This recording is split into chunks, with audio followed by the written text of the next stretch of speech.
மதுரையில வருஷம் பூரா கடா வெட்டு விருந்து எங்க? பாண்டி கோயில்ல வெட்டுவாங்க. ஆமா, பாண்டி கோயில்ல வருஷம் பூரா கடா வெட்டுறோம். யாருக்கு வெட்டுறோம்?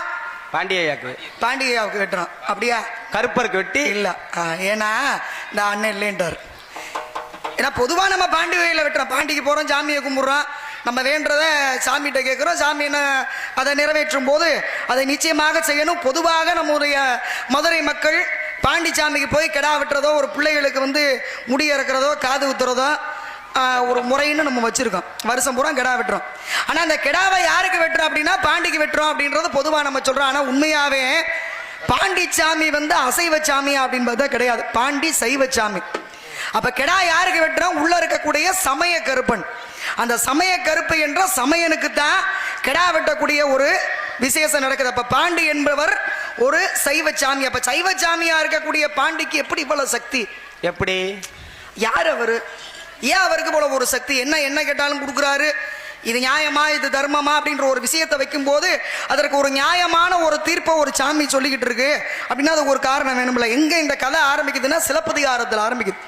ஏன்னா சிலப்பதிகாரத்திலே காவிரி பூம்பட்டினத்திலே கோவலனாகப்பட்டவன் மாதவி மேல இருந்த விருப்பத்தில் மாதவியோட வாழ்ந்து கண்ணகியை பிரிந்தார். மீண்டும் மாதவிக்கும் கோவலனுக்கும் மனக்கசப்பு.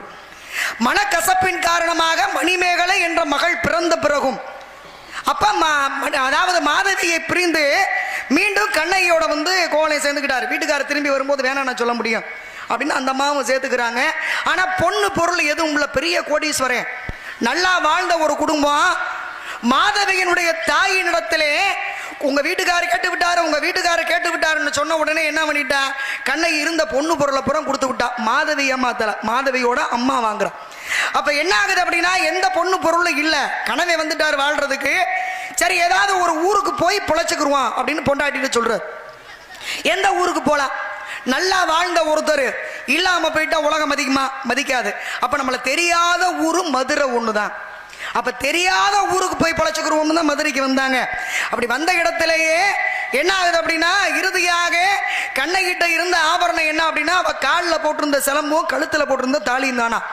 அப்ப அந்த சிலம்புகளிலே ஒரு சிலம்பை கலட்டி கொண்டு போய் வித்துட்டு வாங்க அப்படின்னு அந்த அம்மா கொடுத்து விட்டாங்க. அவர் அப்படி இந்த சிலம்பை ஏந்தி நின்றார். அதனாலதான் கடைசியாக இருந்த ஆபரணமான அந்த சிலம்பை ஏந்தி நின்றால்.